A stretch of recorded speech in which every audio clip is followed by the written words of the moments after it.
My son-in-law laughed out loud in that courtroom. Look at him, he sneered. So broke he couldn't even hire a lawyer. I was 68 years old, sitting alone at the defense table. No attorney, no allies, no voice. I didn't argue. I didn't beg. I just waited. Then exactly 5 minutes later, the courtroom doors swung open.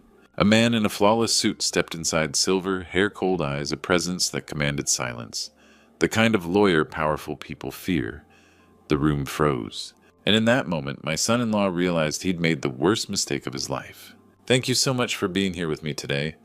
Before we go any further, let me know where you're watching from by dropping your city or country. In the comments, I truly read them all. Also, just a quick note. Some details in this story have been dramatized to enhance its educational and storytelling value. Any resemblance to real people or places is purely coincidental, but the message you're about to hear is absolutely real. I sat alone at the defense table, hands folded so tightly my knuckles had turned white.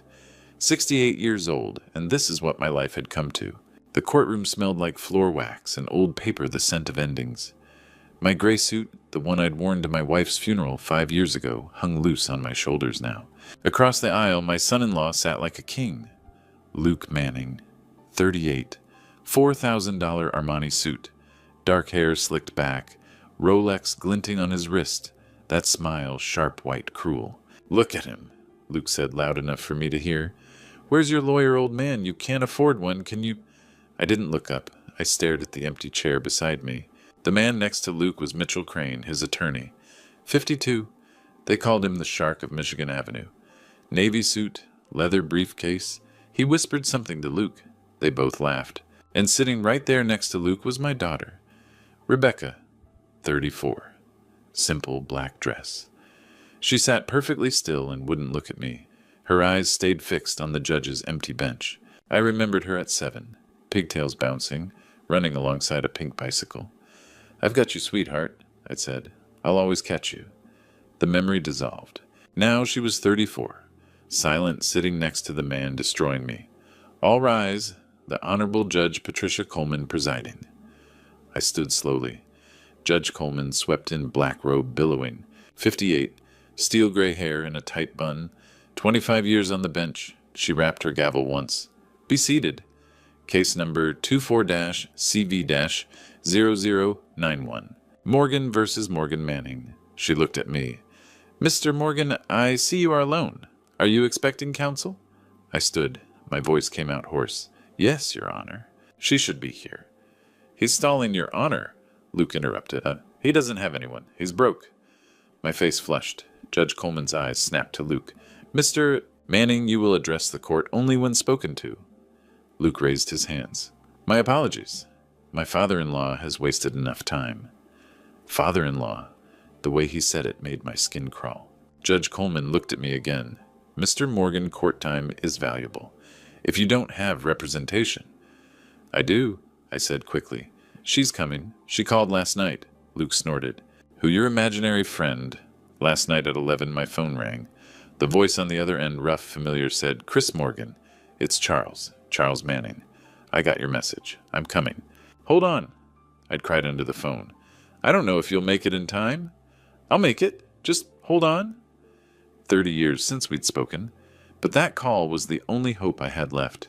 Judge Coleman sighed. She picked up her gavel. Mr. Morgan, I sympathize, but we cannot delay indefinitely. I'm going to have to. Please, Your Honor, I said. My voice broke. Just 2 more minutes. Luke leaned back, grinning. This is pathetic. Mitchell began packing his briefcase. Rebecca stared at her hands. Judge Coleman raised the gavel. Mr. Morgan, I'm sorry. We will proceed with... Then the doors exploded open. The sound hit me first. Not the doors those I'd already heard. It was the footsteps. Click, click, click. Slow, steady, deliberate. Like a metronome counting down to something inevitable. I turned. A man stood in the doorway, backlit by the hallway light. Tall, broad-shouldered, white suit that caught the light like armor. And behind him 3 more figures. Younger, sharp, moving in formation like a V of geese. Click, click, click. The courtroom fell silent. Mitchell Crane's pen clattered to the table. His face went white. Luke frowned, squinting. Who is that? The man walked forward. Not fast, not slow, just inevitable. Silver hair, swept back, blue eyes that could cut glass, and a presence, God, the presence that filled the room like a thunderclap. I felt my chest tighten. He'd actually come. The man reached our table. He set down a leather briefcase, soft, expensive leather, the kind that whispered money, and then placed a business card on the stenographer's desk. Embossed, cream-colored, simple. Then he turned to face Judge Coleman. "Your Honor," he said. His voice was smooth, controlled, but it carried weight. "Charles Manning, senior managing partner at Bennett and Manning Associates of Washington, D.C. I am entering my appearance as counsel for the defendant, Mr. Chris Morgan." The room exploded. Voices overlapped. Someone gasped. A reporter scrambled for her phone. Judge Coleman's gavel came down. "Order!" But I barely heard it. Charles Manning. Charles. I hadn't seen him in 30 years, not since we'd lost touch after the war. And now he was here, standing beside me, in a courtroom, defending me. Mitchell Crane stood, his face still pale. "Your Honor, this is highly irregular. Counsel can't just appear in the middle of—" "Mr. Crane," Judge Coleman said sharply, "Mr. Manning has filed his appearance. Unless you have a valid objection, sit down." Mitchell sat. Luke was leaning forward now, staring at Charles. His brow furrowed, his mouth opened slightly. "Wait," Luke whispered. "Is that—" But Charles didn't look at him. He turned, slowly, and for the first time since he'd walked into that courtroom, he looked directly at Luke Manning, his son. And Luke, arrogant, smug. Luke went completely still. Charles didn't smile. He didn't frown. He just looked at him. Long enough for Luke to understand, "I know what you did." Then Charles turned back to the bench. "Your Honor, if I may, I'd like to begin by addressing the fraudulent power of attorney that has been presented as evidence." Judge Coleman nodded. "You may proceed, Mr. Manning." One of the younger men, late 20s, sharp suit. Nervous energy stepped forward and handed Charles a thick folder. Charles opened it, pulled out a document. "This," he said, holding it up, "is the so-called POA bearing Mr. Morgan's signature. It has been analyzed by 3 independent forensic handwriting experts. All 3 have concluded that the signature is forged." He set the document on the table in front of Judge Coleman. "Your Honor, my client has been systematically defrauded. His accounts have been frozen, his assets have been stolen, and his daughter has been manipulated and isolated by the man sitting across from me." Luke shot to his feet. "That's not— Mr. Manning, sit down," Judge Coleman snapped. Luke sat. Charles didn't even glance at him. "Your Honor," Charles continued, "I intend to prove not only that Luke Manning committed fraud and elder financial abuse, but that he did so with premeditation, coercion, and malice." He paused. "And I will do so using his own words." The room was dead silent. I looked at Luke. His face had gone from red to white to gray, and then I looked at Charles, my old friend, my defender, the man who'd flown in from Washington to save me. He glanced back at Luke one more time, and this time he smiled. It was not a kind smile. The word fell from Luke's lips like a stone. "Dad!" His face had drained of color, all that arrogance, all that smugness gone. He looked like a man who'd just seen a ghost step out of his worst nightmare. The courtroom erupted. Voices overlapped. Someone gasped. A reporter in the back row scrambled for her phone. Mitchell Crane's pen clattered to the table again, and this time he didn't bother picking it up. Judge Coleman's gavel came down hard. "Order, order, in this court." She struck it twice more. The noise died, but the tension didn't. Every eye in that room was locked on Charles Manning and Charles. He didn't flinch. He turned to face the bench, calm as a winter morning. His voice cut through the silence like a blade. "Yes, Your Honor, Luke Manning is my son. That is precisely why I know exactly what he is capable of doing." I felt my chest tighten. My son-in-law. His son. Luke shot to his feet. "You can't— This is a conflict of—" "Sit down, Mr. Manning," Judge Coleman said sharply. "Your attorney can raise objections. You cannot." Mitchell started to rise, but Charles raised one hand. It wasn't a large gesture, but it stopped Mitchell cold. "If opposing counsel wishes to challenge my standing," Charles said smoothly, "I invite him to do so.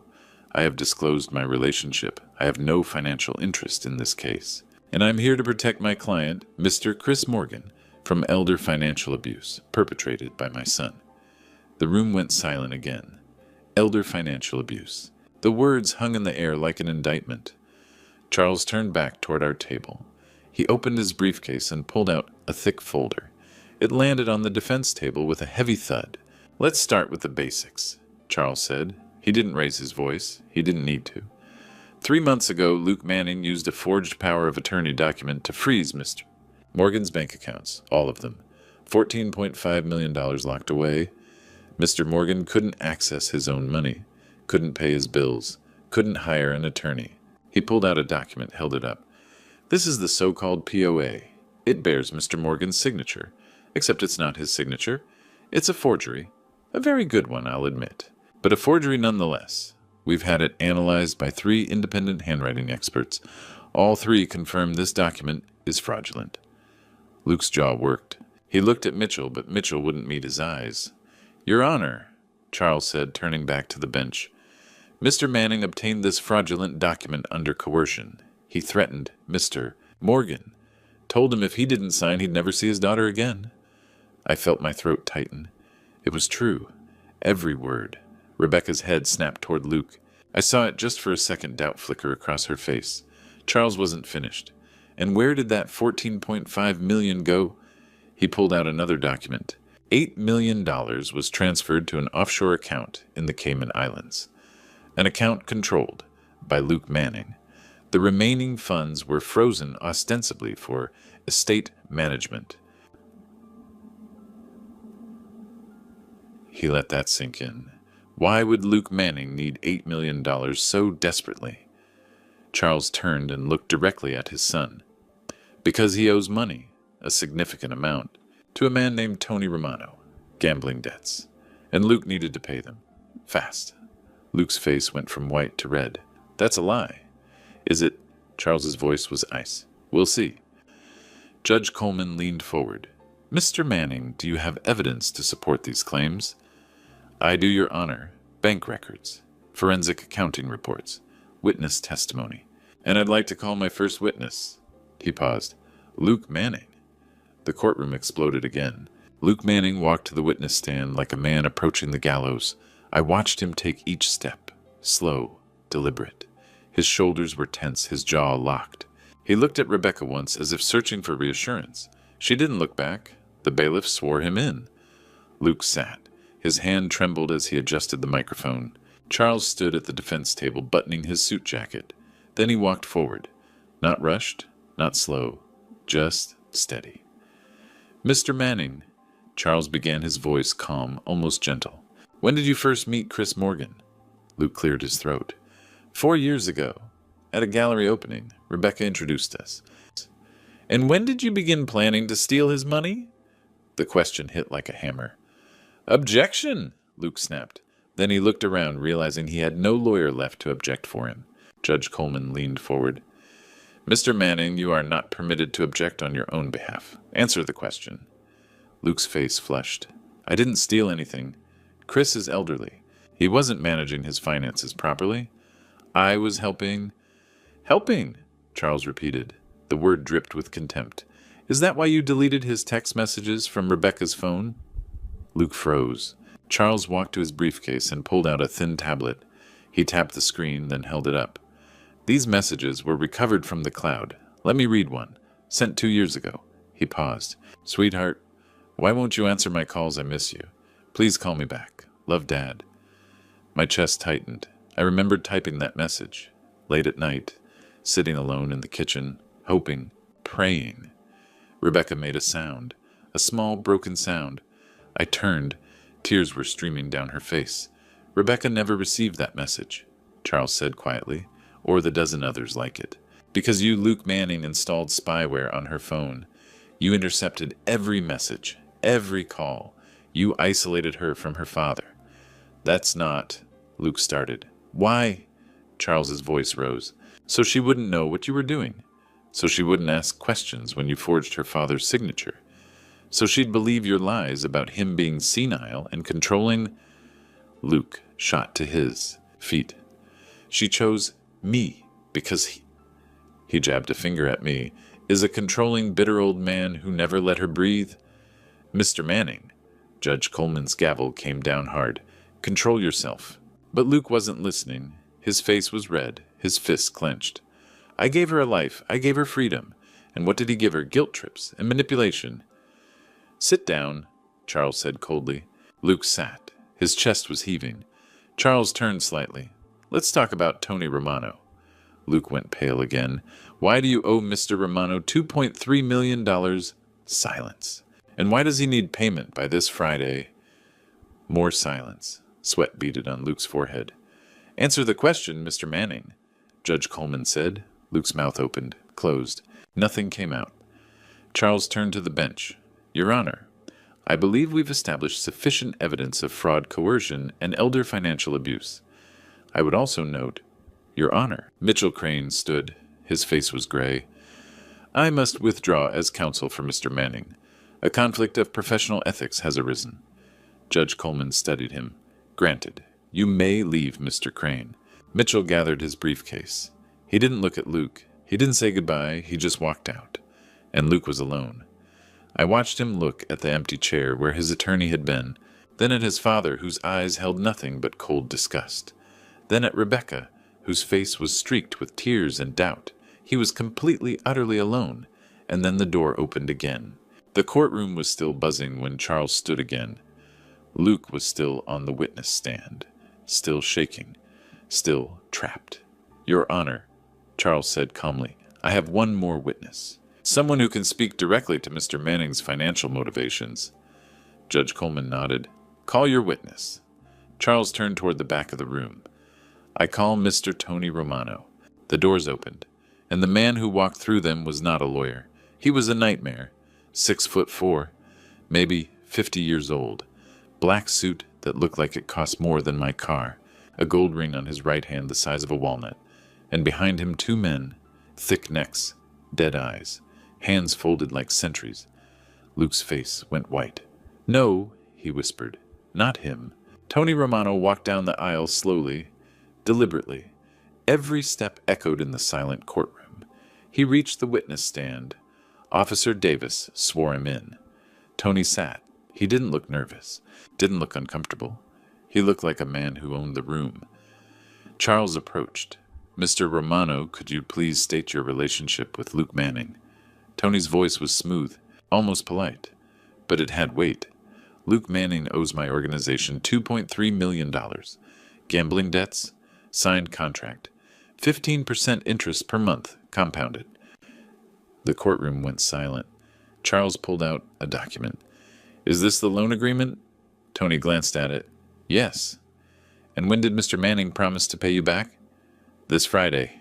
Charles nodded. Did Mr. Manning tell you how he intended to get the money? Tony leaned back slightly.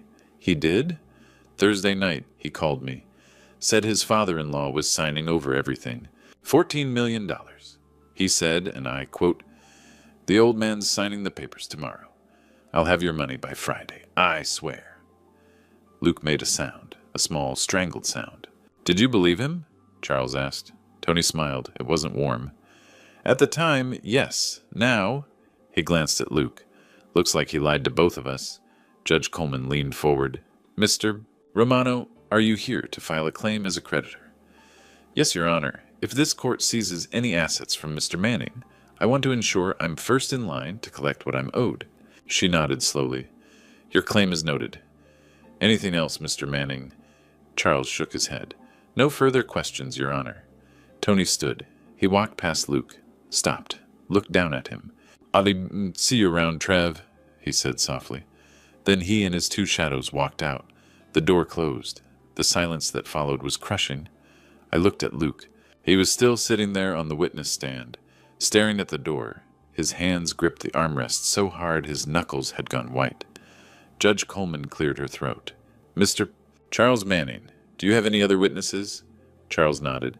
I do, Your Honor. I'd like to call Susan Morgan to the stand. Luke's head snapped up, and for the first time since this whole nightmare began, I saw real fear in his eyes. Susan Morgan walked into the courtroom carrying a secret that would destroy Luke Manning forever. She was 32, pretty in a sharp way. Black blazer, dark jeans, and in her right hand a cell phone. I watched Luke's face turn white. "No," he whispered, "not her." Rebecca looked at him. "Who is that?" Luke didn't answer. Charles stood. "Ms. Morgan, could you please state your relationship with Luke Manning?" Susan stopped at the witness stand. She didn't sit yet. She just looked at Luke. Her expression was cold. "I was his girlfriend," she said clearly, "for 3 years, until 6 months ago." The room erupted. Rebecca's hand flew to her mouth. Her eyes went wide, then wet. Luke shot up. "She's lying. She's just jealous. She'd sit down Mr. Manning." Judge Coleman's voice cracked like thunder. Luke sat, but his eyes were locked on Susan. Charles walked forward slowly. "Miss Morgan, could you elaborate?" Susan turned to face the courtroom. "Luke told me he only married Rebecca for her money. He said once her father died, he'd divorce her, that we'd run away together." She paused. "But then I found out he'd said the same thing to at least 2 other women." Rebecca made a sound, a small broken sound. "I wanted to go to her, but I couldn't move." Charles nodded. "Do you have any evidence of Mr. Manning's intentions?" Susan held up her phone. "I have a recording from 6 months ago." The courtroom went silent. Charles looked at Judge Coleman. "Your Honor, I'd like to play this for the court." Judge Coleman nodded slowly. "Proceed." Susan tapped her screen. Then she held the phone up, and Luke's voice filled the room. "Susan, babe, listen. I just need to keep Rebecca thinking her dad is the villain. Once he signs over the house, I'll get rid of him. Maybe a nursing home far away. Maybe something else. Either way, he won't be a problem anymore." The silence that followed was absolute. I couldn't breathe. Get rid of him. Maybe something else. He'd planned it. He'd planned to take everything from me, and then lock me away. Worse, I looked at him, my son-in-law, the man who'd shaken my hand, who'd smiled at my daughter, who'd sat at my table. He'd wanted me gone. Rebecca stood. Her whole body was shaking. "You—" Her voice cracked. "You were going to hurt my father." Luke turned to her, hands raised. "No, baby, I didn't mean it like that. I was just talking. I would never." "You said you'd get rid of him," Rebecca screamed. Tears streamed down her face. Her hands were fists. "You made me think he was the problem. You deleted his messages. You told me he was controlling and manipulative and—" She choked on a sob. "And the whole time it was you." Luke tried to stand. "Rebecca, please just listen." "Mr. Manning, sit down," Judge Coleman said coldly. Luke didn't sit. "Rebecca, wait." Rebecca looked at him, really looked at him. And I saw at the moment the illusion shattered. The moment she saw who he really was. She turned, and she ran, right out of the courtroom, sobbing. Luke lunged forward. "Rebecca, wait." "Sit. Down." Judge Coleman's gavel came down like a hammer. Luke froze. Then slowly he sank back into the chair. Officer Davis moved toward the door. I heard him radio someone. "We need someone to check on the plaintiff's daughter. She just left the courtroom." I sat there, numb. My daughter was gone, broken. And Luke, my son-in-law, the man who'd stolen from me, lied to me, isolated my daughter, threatened my life, sat alone on that witness stand. His world was collapsing. And his father, standing 10 feet away, didn't even look at him. Charles just closed his briefcase, calm, cold, like his son was already dead to him. If you're still here after that bombshell, I need to hear from you. Drop a comment with your reaction. Are you as shocked as Rebecca? This story includes dramatized elements, but the message about family manipulation and elder abuse, that's very real. If you're invested in seeing justice served, stay with me. What happens next will show you that karma never forgets. 11:45 in the morning. Judge Coleman had called a 15-minute recess after Rebecca ran out. I'd stayed in my seat. Didn't move. Couldn't. Now the courtroom was full again. Rebecca had returned. But she wasn't sitting next to Luke anymore. She sat in the back row. Alone. Her eyes were red and swollen. Luke was still on the witness stand.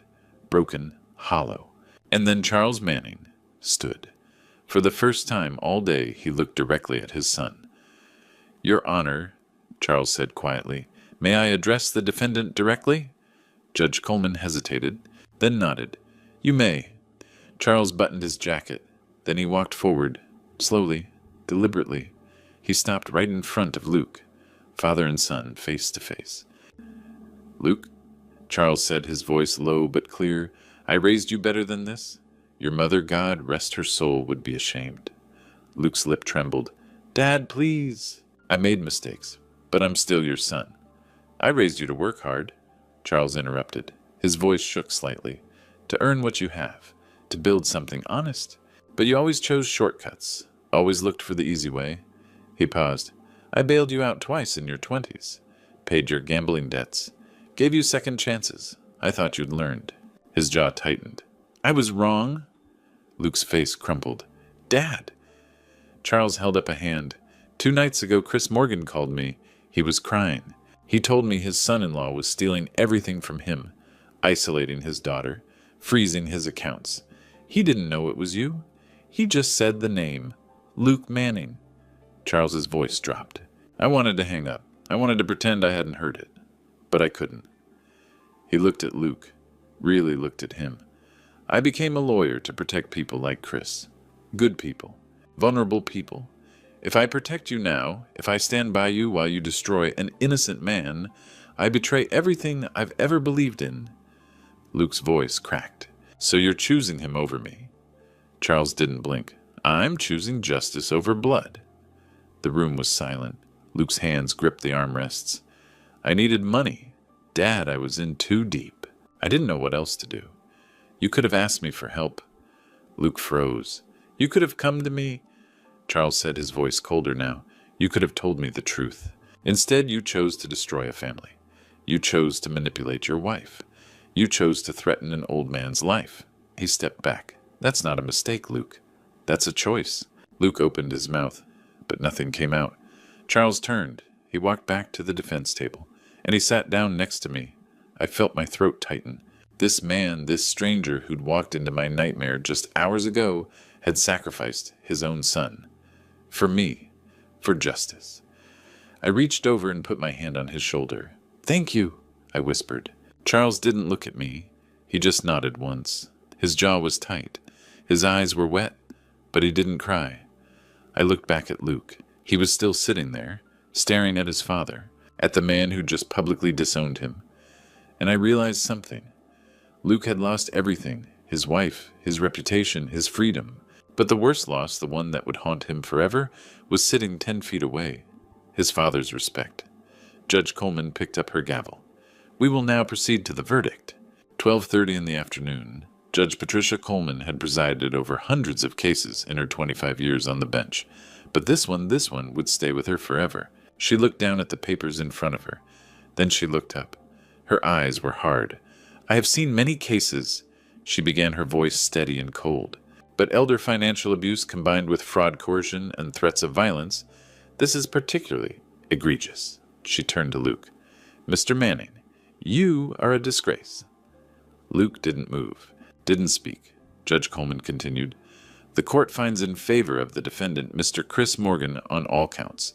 The rulings are as follows. She lifted her gavel.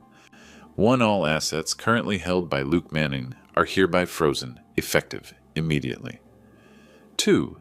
The property located at 428 Oak Park Avenue is returned to Mr. Chris Morgan free and clear. 3. All funds totaling $14.5 million are to be unfrozen and restored to Mr. Morgan's accounts within 48 hours. I felt my chest tighten. My home, my money, everything I thought I'd lost. It was coming back. 4. I am referring this case to the Cook County State's Attorney for criminal prosecution.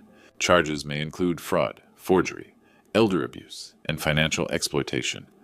Luke's face went gray.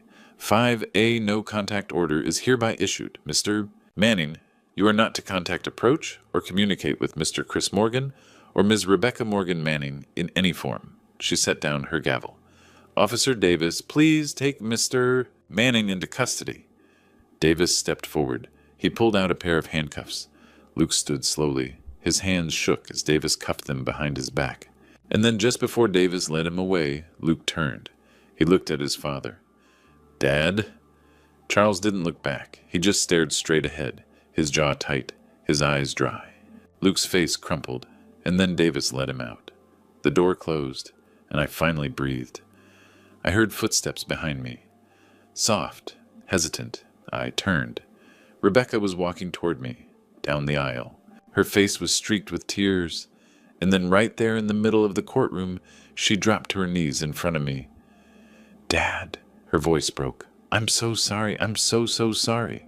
I knelt down. My knees protested, but I didn't care. I wrapped my arms around her. "It's okay, sweetheart," I whispered. "You're home now." She sobbed into my shoulder, and I held her, like I used to when she was 7, when the world was smaller, when I could still catch her. We walked out of the courthouse together. My legs were still a little shaky. Charles put a hand on my shoulder. "You okay, Chris?" I nodded. "Thanks to you, Charles, for everything." He gave a small smile. "We should stay in touch.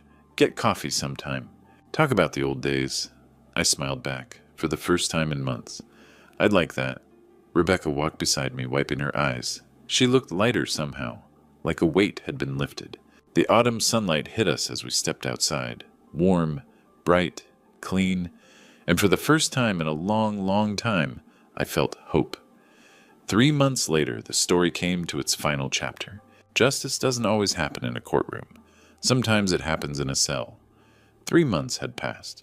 I sat in my living room in my house at 428 Oak Park Avenue, watching the snow fall outside the window.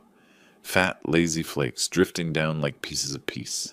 The fire crackled softly in the hearth. On the mantel, a photograph of my wife smiled down at me. She'd always loved the first snowfall. The doorbell rang. I stood slower than I used to, but steady, and opened the door. Rebecca stood there, holding a tin of cookies. Her face was brighter now, lighter. "Hi, Dad," I smiled. "Come in, sweetheart. It's cold out there." We sat by the fire. She poured tea. We talked about small things. Her new apartment, her art classes, the way the city looked covered in snow. And then quietly, she said it. "I'm so sorry, Dad, for letting him poison me against you, for not seeing it sooner." I reached over and took her hand. "You're here now," I said. "That's all that matters." She squeezed my hand. And for a moment, we just sat there. Father and daughter. Together. Again. An hour later, there was another knock. Charles Manning stood on my porch, holding 2 cups of coffee. "I thought you could use the good stuff," he said with a grin. We sat at the kitchen table. The same table where I used to do Rebecca's homework with her. Where my wife and I used to plan our weekends. "I'm proud of what we did," Charles said quietly. "It was the right thing." "I'm sorry you lost your son," I said. Charles shook his head. "I didn't lose him, Chris. He lost himself?" We sat in silence for a moment. Then I looked out the window at the falling snow. "Family isn't just blood," I said. "It's the people who stand beside you when your world falls apart." Charles raised his coffee cup. "To family, then." We clinked cups, and I felt something I hadn't felt in a long, long time. Whole. Cook County Jail. Cell Block D. Luke Manning sat on a narrow bunk knees pulled to his chest. His orange jumpsuit hung loose on his frame. He'd lost weight. His beard was patchy and unkempt. His eyes were hollow. The door clanked open. Luke looked up and froze. Tony Romano stepped inside. He was also wearing orange. Luke's voice came out as a whisper. "No. Please." Tony smiled. It was not a kind smile. "Funny running into you here, Manning." He gestured around the tiny cell. "Looks like we're cellmates." Luke's face went white. "Tony, I don't have your money." "I know," Tony said, sitting down on the opposite bunk. "But we've got 5 years to work that out. And in here, interest compounds daily." He leaned back against the wall, hands behind his head. "You and me, Trev, we're going to get real close." Luke curled tighter into the corner. Officer Davis appeared in the doorway. He looked at Luke, then at Tony. Then he pulled the cell door shut. The lock clicked. Luke Manning thought he could steal from a helpless old man. He thought family loyalty would protect him. He was wrong. Justice found him not just from the law, but from the very people he'd betrayed. Chris Morgan got his house back, his daughter back, his life back, and Luke. He learned that karma never forgets. It just waits for the perfect moment to strike. Never underestimate the quiet ones. And never ever bet against a father's love or a father's justice. Back at 428 Oak Park Avenue, Chris stood by the window. Rebecca came up beside him. She rested her head on his shoulder. Outside, the snow continued to fall. Soft, quiet, clean. And for the first time in years, everything was exactly as it should be. Looking back, I never thought the deepest betrayal in my life would come from within my own family. But when I had nothing left, no voice, no allies, God gave me the strength to stand. Don't make the mistake I did. Don't stay silent. Don't trust blindly while hoping things will somehow fix themselves. Speak up. Ask for help. God never abandons the vulnerable. He sends the right people like Charles exactly when we need them most. What these grandpa stories truly teach us is this family isn't defined by blood alone. God often places strangers in our path who become our strongest protectors. Grandpa stories like mine aren't just meant to entertain, they are warnings. Financial abuse is real. Emotional manipulation is real. And karma is very real, and it always arrives in its own time. If this story resonated with you, please like, subscribe, and share your own grandpa stories in the comments below. Final note, this content includes dramatized elements for educational and storytelling purposes. Some details have been fictionalized, but the lessons about recognizing financial and emotional abuse are absolutely real. If this type of content isn't for you, that's completely okay.